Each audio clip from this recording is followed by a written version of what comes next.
नमस्कार प्रिय भक्तगणों, साल 2024 में साल का दूसरा सूर्य ग्रहण सर्वपितृ अमावस्या पर लगने जा रहा है।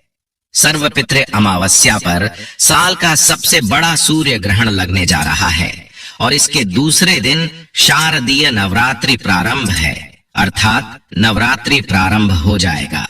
हिंदू पंचांग कहते हैं कि ग्रहण के कुप्रभाव देश और दुनिया पर तथा राशियों पर अवश्य पड़ते हैं। तो इस वर्ष 2 अक्टूबर दिन बुधवार को साल का दूसरा सूर्य ग्रहण लगने जा रहा है। ज्योतिष शास्त्र के अनुसार बहुत ही ज्यादा विनाशकारी ग्रहण है। आप सभी को सावधान रहने की आवश्यकता है। जानते हैं साल का पहला सूर्य ग्रहण का सही समय क्या होगा? यह ग्रहण दिन के समय में लगेगा या फिर रात के समय में लगेगा? ग्रहण का सूतक काल कब से शुरू होकर कब तक चलेगा? ग्रहण का सूतक काल क्या होगा? ग्रहण का सही समय क्या होगा? ग्रहण कौन कौन से देशों में दिखाई देगा? क्या हमें भारत में इस ग्रहण से जुड़े हुए नियमों को मानना है? इस समय क्या करें, क्या ना करें? क्या क्या सावधानियां हमें रखनी चाहिए और गर्भवती महिलाओं को किन विशेष बातों का ध्यान रखना चाहिए? आज की सारी महत्वपूर्ण जानकारी को हम इस वीडियो में विस्तार से बात करेंगे। आपको किसी और वीडियो को देखने की जरूरत नहीं पड़ेगी, लेकिन एक एक बात को बहुत ही गौर से सुनिएगा, क्योंकि बहुत ही ज्यादा भयंकर सूर्य ग्रहण है। दोस्तों, हिंदू धर्म में ग्रहण की जानकारी को बहुत ही ज्यादा महत्वपूर्ण माना जाता है। ऐसे में ग्रहण की जानकारी सुनने से पहले कमेंट में हर हर महादेव जरूर लिखें। चलिए इस विषय पर बात करते हैं। हिंदू धर्म में सूर्य और चंद्र दोनों ग्रहण को शुभ नहीं माना गया है। ग्रहण के समय सभी मांगलिक और शुभ कार्यों को करने की मनाही होती है। अभी हाल ही में साल का आखिरी चंद्र ग्रहण लगा था और अब जल्द ही इस वर्ष का अंतिम सूर्य ग्रहण 2 अक्टूबर 2024 को लगने वाला है। सूर्य ग्रहण के 12 घंटे पहले सूतक काल का समय शुरू हो जाता है। मान्यताओं के अनुसार सूतक काल के समय पृथ्वी का वातावरण दूषित होता है। सूतक के अशुभ दोषों से बचने के लिए जरूरी सावधानी बरतनी चाहिए। आइए सबसे पहले जानते हैं क्या है वो सावधानियां और फिर उसके बाद जानेंगे क्या रहेगा सूतक काल का समय। क्या यह सूर्य ग्रहण भारत में दिखाई देगा? गर्भवती महिलाओं को क्या क्या सावधानियां बरतनी चाहिए? दोस्तों, अगर ग्रहण काल के समय में अब कुछ ऐसे कार्य हैं जिस कार्य को करने से वंचित रह जाते हैं तो आपको साल भर पछताना पड़ता है। और कुछ ऐसे का कारण है जिसे अगर आप ग्रहण काल के समय में करते हैं तो साल भर आपकी जिंदगी को बर्बाद भी कर सकते हैं। इसलिए आपको जानना जरूरी है। चलिए जानते हैं। देखिए, सूर्य ग्रहण के समय सिर्फ वृद्ध गर्भवती स्त्री और बालों को छोड़कर सभी लोगों को सोना नहीं चाहिए। अगर कोई व्यक्ति ग्रहण के समय में सोता है तो ऐसे व्यक्ति को भयंकर बीमारी होती है। इसलिए मैं आपको सारी जानकारी बता रहा हूं ताकि इन कार्यों को करने से वंचित रहे, बच जाएं। आपको आगे चल करके खतरा न हो। दोस्तों, सूर्य ग्रहण के समय कभी भी नहीं सोना चाहिए, क्योंकि जो हमारे सूर्य नारायण भगवान सूर्य देव कहे गए हैं ऊर्जा का प्रतीक है और उस समय ग्रहण लगते हैं तो हमारे शरीर में ऊर्जा की जगह में नकारात्मक ऊर्जा प्रवेश कर जाती है। जो व्यक्ति इस समय पर सोते हैं तो ऐसे व्यक्ति फिर जीवन में सोते ही रह जाते हैं। कहने का मतलब है कि ऐसे व्यक्ति की आध्यात्मिक उन्नति नहीं हो पाती, रोगग्रस्त हो जाते हैं। कई प्रकार के असाध्य बीमारी होती है, इसलिए ग्रहण के समय में सोना नहीं चाहिए। खाने पीने से भी बचना चाहिए। अगर आप खाने पीने से नहीं बचना चाहते हैं, जैसे कि बहुत से लोगों को काफी भूख लगती है, तो एक काम करना, ग्रहण के समय में मत खाना आंशिक जो ग्रहण लगेंगे, आंशिक जो सूतक काल लग जाएंगे, उसके बाद आप एक काम करना, सूतक काल के समय में आप जो तुलसी के पत्ते डाल करके भोजन कर सकते हैं। अगर आप ऐसे व्यक्ति हैं जिनको भूख ज्यादा लगती है, भूख बर्दाश्त नहीं कर पाते, तो खाने में तुलसी के पत्ते गंगा जल छिड़क करके खा सकते हैं। इसमें दोष नहीं है। गर्भवती स्त्री को विशेष रूप से ग्रहण के समय में एक ही स्थान पर बैठे रहना चाहिए। आपको इधर उधर नहीं घूमना चाहिए। साथ ही साथ जो व्यक्ति चाहते हैं कि ग्रहण की उनके ऊपर में कोई प्रभाव न पड़े, तो बैठ करके हनुमान चालीसा का पाठ कर सकते हैं।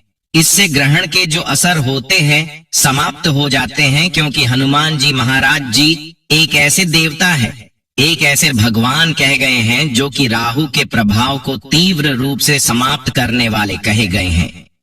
रोगी को किसी भी प्रकार से आपको परेशान नहीं होना है। आपको जो है अवधि ले सकते हैं, भोजन कर सकते हैं, इसमें संदेह नहीं। क्योंकि देखिए, जो रोगी रहते हैं इनके लिए कोई नियम निर्धारित नहीं है। अगर नियम से चलेंगे तो इनकी जान भी जा सकती है। इसलिए आप अवधि के साथ साथ जो तुलसी के पत्ते डाल करके भोजन कर सकते हैं। देखिए, अब जो है पहले से घर में अन्न बना करके रखे हैं, तो एक काम जरूर करना, उस अन्न में तुलसी के पत्ते, थोड़ा सा गंगा जल डाल करके रख देना। ग्रहण काल के बाद में इस प्रकार के अन्न को खाना नहीं चाहिए, बल्कि इस प्रकार के अन्न को विसर्जित कर देना चाहिए। लेकिन अगर आप जो सूतक काल के बाद खाना बनाना चाहते हैं, खाना खाना चाहते हैं, तो जो अन्न पका करके रखे हैं तो उसमें तुलसी के पत्ते डाल करके गंगा जल डाल करके खा सकते हैं। लेकिन ग्रहण के बाद में अगर आपने अन्न पका करके रखा है तो उस प्रकार के अन्न को नहीं खाना चाहिए। इस प्रकार के अन्न हमारे लिए बर्बादी के कारण लेकर के आते हैं, हमारे जीवन में तबाही लेकर के आते हैं। तो एक काम जरूर करना, इस प्रकार के अन्न को आपको जल में विसर्जित कर देना चाहिए, बहा देना चाहिए। जिन लोगों को विशेष तौर पर तंत्र साधना करनी होती है, उनके लिए बहुत ही सुंदर अवसर होता है। ऐसे लोगों को गुरु के द्वारा दिए हुए मंत्रों के जाप जरूर करना चाहिए। देखिए, ध्यान से सुनना सूर्य ग्रहण को, जो भगवान ने सूर्य ग्रहण के समय में सूर्य पूजा ही करना चाहिए। आप एक काम जरूर करना, सूर्य ग्रहण के समय में, जैसे कि महामृत्युंजय मंत्र है, अगर आप इस मंत्र का जाप करते हैं तो आपका महामृत्युंजय मंत्र सिद्ध हो जाते हैं। या फिर राम मंत्र का जाप कर सकते हैं। बहुत से लोग भगवान शिव जी के मंत्र का जाप करते हैं, भगवान शिव जी के मंत्र का जाप कर सकते, नवार्ण मंत्र का जाप कर सकते हैं। यह जो भी आपसे मंत्र, जो भी देवी देवता पर आप विश्वास रखते हैं, उनके मंत्र को जपना ऐसा माना जाता है। ग्रहण के समय में जो भी मंत्र जपा जाता है, उसका पूर्ण रूप से प्रभाव जिस भी देवी देवता को साध्य मानकर जप रहे हैं, उन तक आपकी ऊर्जा का प्रभाव तत्काल पहुंचता है। फिर वह आपकी मनोकामना को पूर्ण करते हैं, आप ही के शरीर में ऊर्जा को बढ़ाते हैं। ऐसा माना जाता है ग्रहण के समय में केवल एक बार कोई मंत्र को जप ले, उनके प्रभाव 1000 गुना ज्यादा बढ़ जाते हैं। बहुत से लोग बोलते हैं ना, 1.25 लाख के बाद मंत्र सिद्ध होते हैं। तो ग्रहण के समय में केवल आप 1500 बार इस मंत्र को जप कर लेते तो वह मंत्र सिद्ध हो जाते हैं, जिससे 1.25 लाख जपना होता। तो ग्रहण के समय में जो मंत्र को सिद्ध करना चाहते हो, वह मंत्र को जप सकते हैं। बहुत ही ज्यादा इसका आश्चर्य के रूप से आपको लाभ मिलेंगे। खासकर ग्रहण के समय में ओम नमः शिवाय हिम या फिर माता रानी के जो बीज मंत्र कह गए हैं, उस बीज मंत्र का जाप कर सकते हैं। महालक्ष्मी को प्रसन्न करना चाहते तो महालक्ष्मी की बीज मंत्र का जाप कर सकते हैं। मैं कई बार वीडियो में बता चुका हूं कि इस मंत्र को जपने से धन लाभ मिलता है। जो भी आप इच्छुक हो मंत्र कि उस मंत्र को जरूर जाप करना, आपको आश्चर्य रूप से लाभ मिलेंगे, आपके जीवन में प्रगति होगी। ऐसा माना जाता है इस दिन हनुमान चालीसा बजरंग बाण का पाठ किया जाए तो ऐसे व्यक्ति से 25 से 30 फीट तक भूत प्रेत नकारात्मक शक्ति दूर भागती है, क्योंकि इतनी ऊर्जा आपके शरीर में आ जाती है कि अगर भूत प्रेत नजदीक में अगर आने के प्रयास करें तो भस्म हो जाएंगे। क्योंकि अगर हनुमान जी का आज के दिन सूर्य ग्रहण के समय में बीज मंत्र का जाप करेंगे, हनुमान चालीसा का पाठ करेंगे, हनुमान जी महाराज की कोई बीज मंत्र उनका जाप करेंगे, बजरंग बाण का जाप करेंगे, तो आपके शरीर में भगवान हनुमान जी महाराज के अंश आ जाते हैं। तो तंत्र विद्या करने के लिए सबसे अच्छा समय होता है। आइए अब आप जानते हैं ग्रहण काल में क्या न करें। मैं जबरदस्त जानकारी बता रहा हूँ।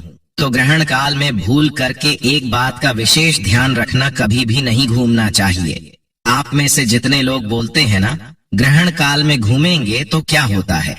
देखिए, ग्रहण काल में पाताल लोक में रहने वाले जितने भी नकारात्मक शक्ति मानी गई है, पाताल लोक में रहने वाले जो भी हैं, चामुंडी हैं। पाताल लोक में रहने वाले जितने भी पातालनी शक्ति हैं, जो पृथ्वी के नीचे जितने भी लोग हैं, उत्तर भूतल सुतल जितने भी 7 लोग कहे हैं, इसमें निशाचर शक्ति रहती। सारे निशाचर शक्ति पृथ्वी लोक में आ जाते, इधर उधर भ्रमण करते रहते हैं। अगर आपको घूमते पा जाएं, ग्रहण काल के समय में आपको दिख जाए, तो आपके शरीर में फिर प्रवेश कर जाते हैं। आपके इनके मन को, बुद्धि को बांध देते हैं और फिर आप अपने अनुसार नहीं चल पाते। उनके अनुसार चलेंगे और आपकी जीवन को बर्बाद कर देते हैं, तबाह कर देते हैं और आप बीमारी या रोगग्रस्त हो जाते हैं। यह फिर आपकी जीवन में ऐसी ऐसी घटना लाएंगे जिससे आपके हाथ पैर चलना बंद हो जाते हैं, अर्थात आपको मृत्यु तुल्य दंड देते। इसलिए इन प्रकार के शक्ति को हमें इस प्रकार की शक्ति से हमें बचे रहने के लिए ग्रहण के समय में नहीं घूमना चाहिए। खासकर ग्रहण के समय में बहुत ही ज्यादा तंत्र क्रिया भी किया जाता है, इसलिए ग्रहण के समय में भूल करके नहीं घूमना चाहिए। मैं ऐसे छोटे छोटे इसलिए जानकारी बता रहा हूँ क्योंकि आसुरी शक्ति ग्रहण काल के समय में ज्यादा विद्यावान रहती है, ज्यादा पावरफुल हो जाती है, क्योंकि प्रकाश के देवता सूर्य देव को कह गए हैं, इन्हीं से संसार में समस्त ऊर्जा का संचार होता है। ऊर्जा का प्रत्येक मनुष्य में प्रवाह होते हैं।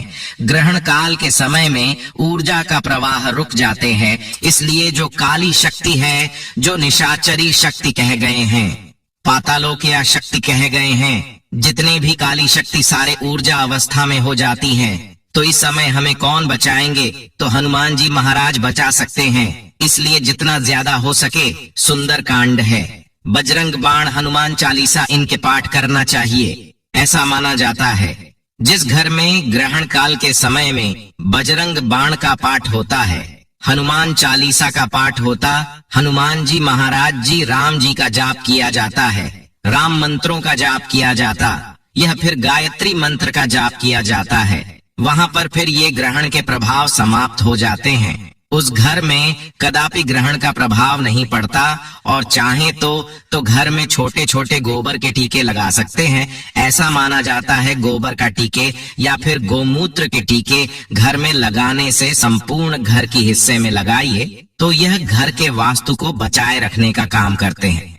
ग्रहण के समय में घर में वास्तु को यह कमजोर करने का काम करने, जिससे घर में लोग बीमार पड़ते हैं, बर्बादी आती है, घर को यह तबाह करने का काम करती है। ये छोटी छोटी जानकारी इसलिए बता रहा हूँ, ये छोटे छोटे जानकारी हमें जो है बर्बादी होने से, हमारे अध्याय उन्नति करने से काफी बचाते हैं। तो ग्रहण से बचे रहना चाहते हैं तो गायत्री मंत्र का जाप करें। ग्रहण के प्रभाव से बचे रहना चाहते हैं, ये जो ग्रहण है मीन राशि स्वाति नक्षत्र में लगेगा, तो आपको परेशान नहीं होना है। मीन राशि वाले लोगों को क्या करना चाहिए? हनुमान चालीसा का पाठ करना चाहिए, बजरंग बाण का पाठ करना चाहिए, जितना ज्यादा हो सके हनुमान जी महाराज का ध्यान करें। ग्रहण के ऊपर में किसी भी प्रकार का कोई प्रभाव नहीं पड़ेगा, कोई भी आपका बाल बांका नहीं कर पाएगा। चलिए अब जान लेते हैं ग्रहण के सूतक काल के बारे में और फिर जानेंगे गर्भवती स्त्रियों को क्या सावधानियां बरतनी चाहिए। दोस्तों, पूर्ण सूर्य ग्रहण लगने से ठीक 12 घंटे पहले सूतक काल शुरू हो जाता है। दृष्टि से 2 अक्टूबर को लगने वाले सूर्य ग्रहण का सूतक सुबह 9:13 से शुरू हो जाएगा। सूतक काल शुरू होने के बाद देश भर के तमाम मंदिरों के कपाट बंद कर दिए जाते हैं और इस दौरान सभी प्रकार के शुभ कार्यों को करने की मनाही होती है। इस दौरान मंदिरों में भी प्रवेश वर्जित माना गया है। दोस्तों, सूर्य ग्रहण के दौरान माना जाता हमें कभी भी भोजन नहीं पकाना चाहिए। इस दौरान भोजन खाना भी नहीं चाहिए और पानी भी नहीं पीना चाहिए। हालांकि जो लोग बच्चे हैं, बुजुर्ग हैं और बीमार हैं, वह भोजन कर सकते हैं और पानी भी पी सकते हैं। सूर्य ग्रहण के टाइम में ना ही किसी मंदिर में, ना ही अपने घर के पूजा स्थल में प्रवेश करना चाहिए। सूर्य ग्रहण के दौरान सूर्य को कभी भी खुली आंखों से नहीं देखना चाहिए। ऐसा करने से हमारे आंखों को नुकसान पहुंच सकता है। दोस्तों, सूर्य ग्रहण के टाइम में अपने घर से बाहर ज्यादा समय व्यतीत नहीं करना चाहिए। दोस्तों, सूर्य ग्रहण समाप्त होने के बाद हमें पानी में गंगा जल मिलाकर के स्नान अवश्य करना चाहिए। सूर्य ग्रहण समाप्ति के बाद दान का भी विशेष महत्व है। ऐसे में सूर्य ग्रहण समाप्त होने के बाद हमें अन्न और वस्त्र का दान करना चाहिए। साल का आखिरी सूर्य ग्रहण रात के समय हो रहा है, इसलिए भारत में नजर नहीं आएगा। भारत के अलावा ये सूर्य ग्रहण Brazil, Arctic, Cook Island, Fiji, Arctic, Chile, Peru, Honolulu, Antarctica, Argentina, Uruguay, Buenos Aires और बेका आइलैंड, मैक्सिको, न्यूजीलैंड आदि जगहों पर दिखाई देगा। ऐसे में इस ग्रहण का सूतक काल भारत में मान्य नहीं होगा। हालांकि दोस्तों, क्योंकि भगवान सूर्य केवल एक ही है, तो ऐसे में बहुत सारे लोगों का यह मानना है कि ग्रहण से जुड़े हुए नियमों को हमें जरूर मानना चाहिए। ऐसे में चलिए जानते हैं इस ग्रहण के दौरान गर्भवती स्त्रियों को कौन कौन सी सावधानियां रखनी चाहिए। अब विशेषकर गर्भवती यह ग्रहण का नाम सुनकर थोड़ी डर जाती है। उनके मन में इससे जुड़े कई सवाल आते हैं।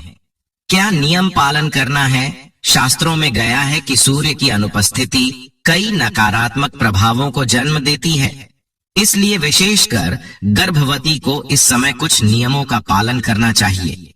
हालांकि मैं कहना चाहता हूं, प्रकृति में आंतरिक बदलाव के लिए होता है।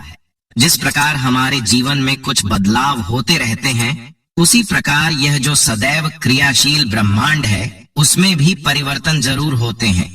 पर गर्भवती यह समझ ले कि ब्रह्मांड में कोई ऐसी शक्ति नहीं है जो आपके लिए कुछ भी बुरा चाहेगी, और खासकर तब जब आप इस दुनिया में एक नया जीवन ला रहे हैं। भगवान की सर्वोच्च कृति मानव रूप गढ़ रहे हैं। इसमें गर्भवती अपनी चिंताएं दूर करें और कुछ नियमों का ध्यान रखें।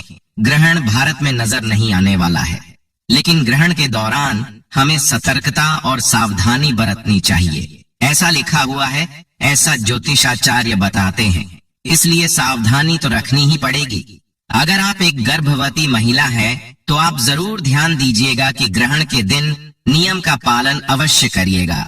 आज का वीडियो सभी माताओं के लिए है जो भारतीय मान्यताओं के अनुसार ग्रहण के नियम जानना चाहती हैं। आज बहुत सी गर्भवती माताएं विभिन्न देशों से हमारा वीडियो देख रही हैं, तो समय का कोई भी कंफ्यूजन क्रिएट किए बिना मैं आपको बताऊं कि आप अपने देश के अनुसार जो भी ग्रहण का समय हो, उसके पहले आप नहा ले। नहाने के बाद काले कलर के अलावा कोई भी कलर के कपड़े पहन सकती है। अधिकतर जगह ग्रहण के कपड़ों को दान करने का विधान बताया जाता है, इसीलिए आपका विचार करके ही कपड़े पहने। उसके बाद समय आप घर से बाहर न निकले, कमरे के पर्दे अच्छे से लगा ले ताकि चंद्रमा की रोशनी आपकी कमरे के अंदर प्रवेश न कर पाए। अगर बहुत जरूरी है, आपको बाहर जाना है, तो तुलसी या चंदन का लेप आप अपने गर्भ पर लगाकर बाहर जा सकती है। सुरक्षा की दृष्टि से एक गिला नारियल अपने पास रखें। गर्भिणी कई बार पूछती है कि शौचालय जा सकती है या नहीं, तो हाँ, बिल्कुल जाना चाहिए। प्राकृतिक बेगू को रोकना आपके शरीर और संतान के शरीर के लिए बिल्कुल भी सही नहीं है। मुझे लगता है कभी पूर्व में यह नियम बनाए गए होंगे जब घर में शौचालय नहीं होते थे, पर आज ऐसी कोई भी नियम का पालन करना उचित नहीं है। अगर आपके देश में ग्रहण दिख रहा है, तो अब ग्रहण के समय से पूर्व दूध, दही, फल, सब्जी सभी में दाग या तुलसी के पत्ते डालने आप तुरंत पकाकर कुछ भी खा सकते हैं। ड्राई फ्रूट्स दूध या दही डो सकते हैं, पानी पी सकते हैं। सुरक्षा के लिए पानी में कुछ तुलसी के पत्ते पहले से डाल लें। देखिए, गर्भावस्था में गर्भिणी को ज्यादा तुलसी खाने के लिए मना किया जाता है, इसीलिए पानी से तुलसी के पत्ते हटा हटा कर पानी पीजिए। फिर कई महिलाएं मुझसे सवाल करती हैं कि किस पात्र में पानी को रखें, तो सबसे बेहतर मिट्टी का पात्र बताया जाता है, क्योंकि अन्य धातु में ग्रहण के समय की हानिकारक तत्वों को अपनी ओर खींचती है, इसलिए मिट्टी का पात्र सर्वश्रेष्ठ है।